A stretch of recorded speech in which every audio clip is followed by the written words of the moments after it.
If you have an interest in horses and love learning more about horses, the horse industry, teaching, or even managing your own horse business, then you're in the right place. We would love you to join us on our mission, which is to improve the lives of horses around the world through the education of riders, handlers, and trainers. So get comfortable, listen in, and enjoy. This is another of our popular Listener's Choice interviews, which we're playing over the weekend. We've chosen the most popular interviews for you to select the Listener's Choice winner.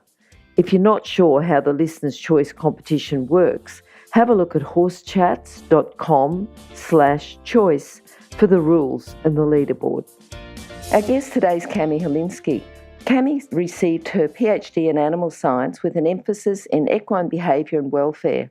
Her MS was also in animal science with an emphasis on equine nutrition and exercise physiology.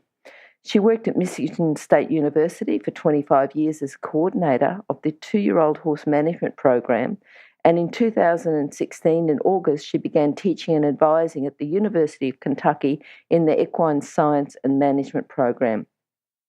Her applied research interests have revolved around equine behaviour, welfare, horse-human interaction, and working equids in developing regions of the world. She's been actively involved with the International Society of Equitation Science as a council member and currently serves as their senior vice president. She served as the scientific chair for the NFACC, Canadian Equine Welfare Code Committee, and has travelled to Brazil, Mexico, Honduras, Egypt, and Mali in support of her outreach research with working equids. Dr. Heleski grew up on a horse farm where she and her family raised, trained, and showed horses. She enjoys riding her Arabian gelding, MSU Ducati, in the discipline of dressage. How are you today, Camie? That was a bit of a mouthful. I'm doing very well, thank you. Wonderful. Now, Camie, you've heard one or two of our other interviews. Have you got a favourite quote for us? I used to keep a board with lots of quotes, but I think my favorite quote is, "No one cares how much you know until they know how much you care," and that was said by Theodore Roosevelt. Okay, now, with this quote, when did you hear that one, or how has it affected you? I probably first heard it 10 to 15 years ago, and I think especially it's relevant in the area of horse behavior and welfare because I feel like students are much more inclined to listen to what I'm saying when they can see how passionate I am about so many of the topics. Good. And then do you say that to your students or you just show by example? It depends a lot on the situation. Quite often that quote is hanging up in my office. So anytime they're in my office for an advising appointment, that would be one of the quotes they would see. But I certainly hope they would see me leading by example as well.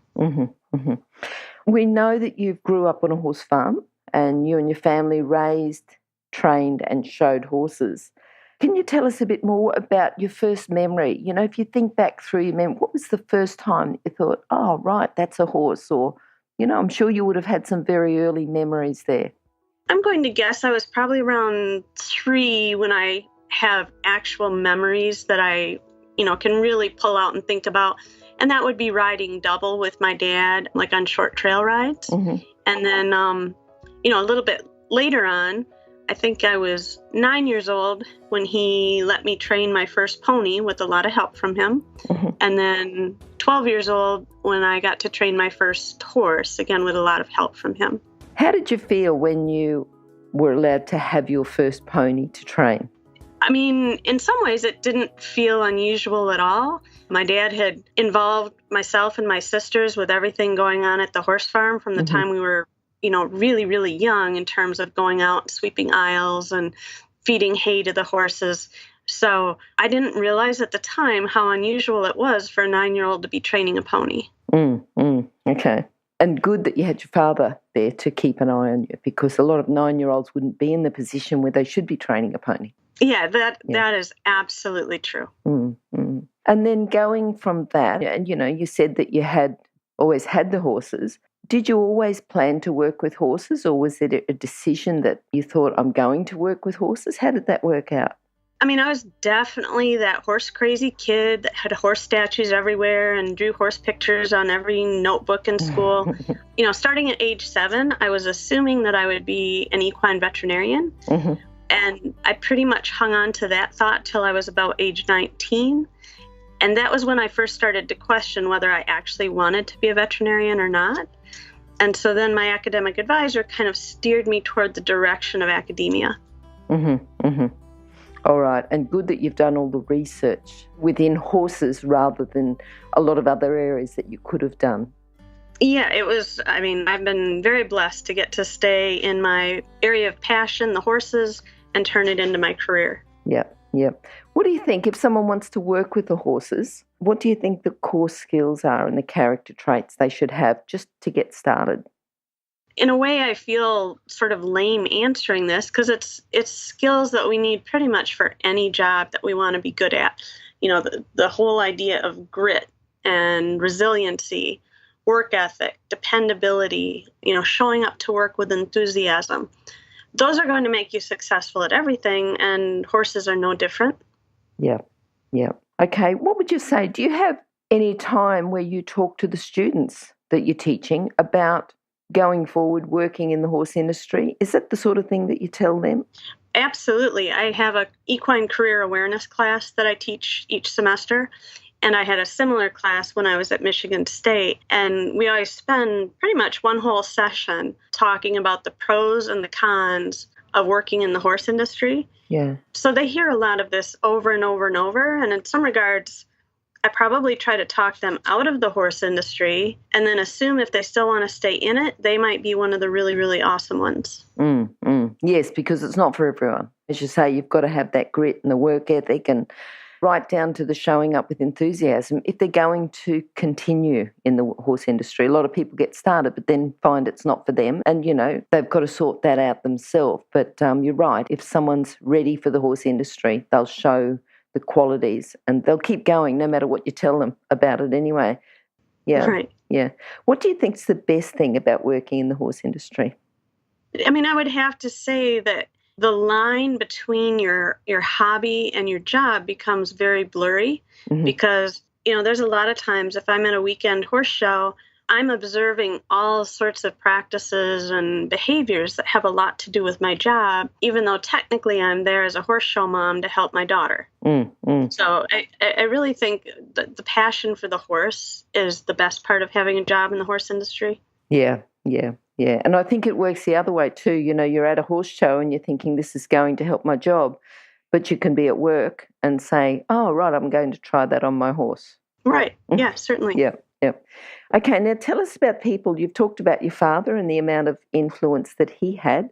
Are there other people that you'd like to talk about that have helped you in your career? From the time I met some of the people involved with equitation science, which was the early 2000s, that has been very influential to my career and my interest in horse behavior and welfare. So, as an example, Andrew McLean, Paul McGreevy, Natalie Warren, Jan Lodvig, those are a couple of names that come quickly to mind that have very much influenced how I think about learning theory and equitation science. And what about horses? Have you had a particular horse that's influenced you, or how does that work? I'm sure your first pony would have influenced you. I'm sure that would have been a lot of good experiences and good memories there. But just more recently, have there been horses that have really helped you along the equitation science line? Or, just tell us a bit about that. And it's really hard to pick just one or two. Sure. Because, the vast majority of horses I've interacted with in my lifetime have had an impact on my life. If I knew the horse well enough to know their name, they've probably had an impact on my life. But, two that would be especially high impact, the first horse I was allowed to train at age 12, who was also my personal horse, that was probably the best trained horse I've ever owned just because I spent so much time with him. His name was Kaliga. He was a Bay Arabian and just an amazing horse. Not super gifted physically, but just had practically the best work ethic ever. And then like my favorite horse when I was working at Michigan State University, her name was MSU Passion Play. And I eventually, when she was about age 14, had a chance to buy her in one of our sales. And she was always kind of a fragile-minded horse, had, just some real issues with trust. Mm-hmm. But I ended up buying her, and that became a really, really wonderful riding horse for both me and my daughter. But she was always a great example of how you had to be in the perfectly right frame of mind to have a work session with her. Mm-hmm, mm-hmm. I'm just thinking about what you've done with horses, both practically with horses, with horses like Passion Play, or scientifically. But what do you think your proudest moment's been? When I was trying to think of that earlier, when you're a child, there certainly are some competition things that are especially memorable, winning a high point at a competition or winning a particular over fences event. But, I was very proud that horse that I had, Caliga, I could ride him when he was only like 4 years old, bareback and without a bridle, and do equitation patterns. He was just, that well trained and had the right mind to do it. So that made me really proud. Mm-hmm. And then the other mare, Passion Play, that I mentioned, because she was on the fragile-minded side, she took a lot of effort and creativity to come up with ways to get her to be calm at horse shows. So when we finally got her able to qualify for Arabian Sport Horse Nationals, that was something both my daughter and I were very proud of. Okay, good. Thinking about all the time you've had with horses, do you remember a time where you've had a big challenge, and not necessarily with the horses themselves, but, just with the industry and to get to where you are now? And tell me about a challenge that you might have had and how you've overcome it. There's a few different ways to answer that. Certainly when I was working on my PhD, I also had 2 young children at the time, had a busy husband with his own life. That was a really hard time to fit in horse activities. And I was also trying really hard to get my PhD done during that time slot. So that was certainly a challenge to try to figure out a way to have quality interactions with horses during that. And I think everybody that's worked with horses very long ends up with those horses along the way that they challenge you to think outside the box, think outside the paradigm of what you're used to thinking about horses. So I would say those horses come along every few years to try to just think of something new. I'm just going to say the ones that think outside the box, though, they're also the ones that you learn from, aren't they? Oh, absolutely. Yeah. Yeah. Well, learn more from, I should say, not just learn from. You can learn from all, but if you've got to do something a bit different. Yeah. Yeah. I mean, you always need to be adding different ways of thinking, because what works great with one horse just might not work quite as well with the next horse. Yep.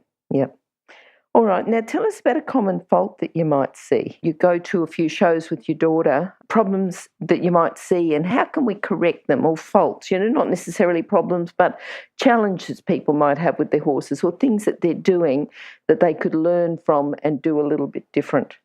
So when I go to horse shows, whether it's small-scale schooling shows, whether it is equestrian team shows, whether it's large-scale shows at the breed circuits, I often am troubled by things I see in the warm-up pen. So, and it doesn't matter if we're looking at Western horses, hunt seat horses, dressage horses. I don't think I have yet to see a sub-discipline of the horse industry where I don't see some horse welfare issues. But, I might be trying to be there just totally in the moment of my daughter and I showing, but I can't help but see the horse that's having his face jerked on, or I can't help but see the horse that's getting, really, really spurred hard to the point where you might eventually see a few drips of blood. A lot of times it's people, I think, trying to overpressure their horses when maybe they didn't do enough homework at home. And even if they did understand learning theory principles before they got there, now they're not doing them because, again, they're just trying to accomplish too much in too short of time a lot of times. Mm-hmm, mm-hmm. And then because of that, then it's the horse that's getting confused, doesn't understand. Yeah, confused or frustrated, or sometimes almost get sort of a learned helplessness look. And these horses are just so amazingly kind and forgiving, if you will. It's very troubling to see them not treated fairly. Yep. Wait, can you hear anything? No? That's because we're waiting for someone with a good quality horse product to be advertised here. If that's you, then contact us, horsechats@horsechats.com, and we'll send you the details. Thanks. All right, now the other thing I'd like to talk to you about is you've done some work in the developing regions of the world. Have you got some insights there that you'd like to talk about? Well, it's certainly been fascinating. This was something I started to be exposed to in the year 2000. I went to Brazil for an animal behavior conference and saw all these different horses looking really, really in rough shape alongside the road. So when I got back home, I talked to my major professor, who's also from Brazil, and we finally set it up that we went to Brazil in 2003 and 2006 to do some research related to these horses that were being used by people of very low income to pull carts and pick up trash and pick up recyclables, and try to work with the folks to understand if they gave the horses just a little more food or took a little better care of their harness, that horse could potentially live a longer life or potentially work a little harder each day. So when these people have such a tough life, you have to put things into a frame where it makes sense and seems relevant to them. Okay. And when you say that in Brazil, you've done some other work in Mexico, Honduras, Egypt and Mali, but much the same thing there. It's just more or less justifying that if the welfare of the horse was better, then they would get better results from the horse. Is that the main message that you try to give in those regions? For the most part. And it definitely is a little different per location. For example, in Egypt, they use donkeys and mules in their brick kilns. And those animals have a really, really challenging life because they're working very long days. They pretty much work 6 or 7 days per week. It's already hot in Egypt. And then when you add the heat of the brick kiln cooking, it's just so hot in there. But again, the usually teenage boys that are working in there, they have a really tough life too. So you try to do things like convince them that beating the donkeys and beating the mules isn't going to help them get any more work done. And in the end, it's going to make animals, what happens a lot with the mules is the mules get really, really challenging to deal with and kind of start biting and kicking a lot. So if they're kinder to the mules, they're less likely to have to deal with those bites and kicks. All right, no, that's good. That's good. What about a book? Just thinking about expanding our listeners' learning, something to complement their training. Have you got any books or a book that you'd like to recommend for us? And these may have already been recommended in previous podcasts. I really like the equine behavior book that Paul McGreevy has put together. I just ordered the newest edition for one of the classes I'm going to teach this summer. I also really like the equitation science book. That the newest one is McGreevy, McLean, Christensen, and Von Bortel. Previously, it was McGreevy and McLean. And then if somebody just wants kind of a less expensive, easier read, the Mills and Nankervis Equine Behavior book is still a really nice book, and I'll quite often use that like for my 100 level and 200 level classes. And remember, you can find all the books recommended by our guests at horsechats.com/books. You can have a look at the guest page for the individual book they recommended, or just look at the recommended books by order of popularity at horsechats.com/books. Okay, Camie, what are you looking forward to now? Are we talking career-wise? Yeah. Just something with horses, with your own and with your daughter's horse as well, and career-wise, yep. Well, from a career standpoint, I am totally loving being in Lexington, Kentucky. It's definitely one of the horse capitals in the world. I'm enjoying learning a lot about the thoroughbred industry, and I've really become fascinated by the off-the-track thoroughbreds and what they can do and how they work out as sport horses.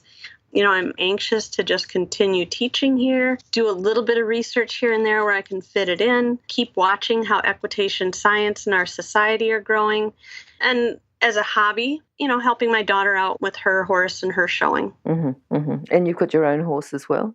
I have a horse that she is likely to show. I don't love showing myself as much as I used to. And then we have an older, kind of semi-retired, half Arab, half Trakehner that, is mainly just a horse she likes to have fun with. Okay, good. And if you can sum up your philosophy into a few sentences, that'd be great.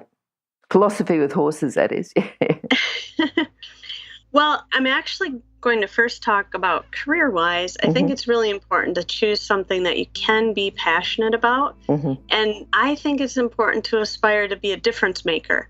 Don't just plan to plod along and participate in a career. Plan to actually shake things up and make a difference. I think that's really important.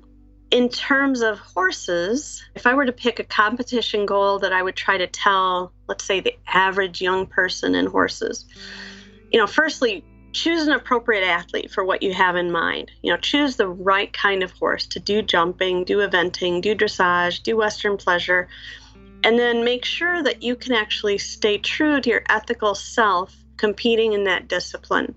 If you've chosen a discipline that you're going to have a hard time being true to your ethical self, that's going to create a lot of conflict in your mind.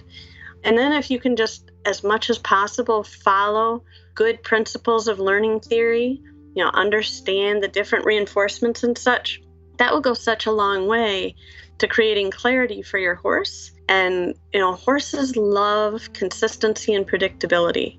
So I think if you follow those things and have a consistent practice schedule, there's no reason you shouldn't be able to meet your competition goals. Good. And Camie, how can people contact you?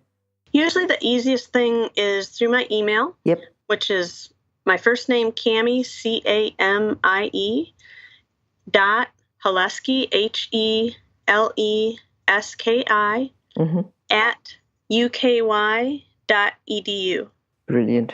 Okay, and those details will be on your page at horsechats.com/Camie Heleski, or just go to horsechats.com and search for Camie. Okay, Camie, wonderful talking to you over the other side of the world. It's been really good. It'd be evening over there now. It's just about time to leave from work. Yeah. From work, yep. All right. Well, look, it's been great talking to you. I've certainly enjoyed talking to you. I've liked that we've been able to bring in just a little bit of an insight from developing regions, but going through and talking and confirming some things, equine science. And I think, there's been a lot of changes within equine science. And I think through that, we've got a lot more realisation of the world from the horse's point of view. How the horse is thinking and why we would do certain things and certain behaviour, and just having a bit more depth of understanding about the world from the horse's point of view. So thank you very much for talking to us today. You're very welcome.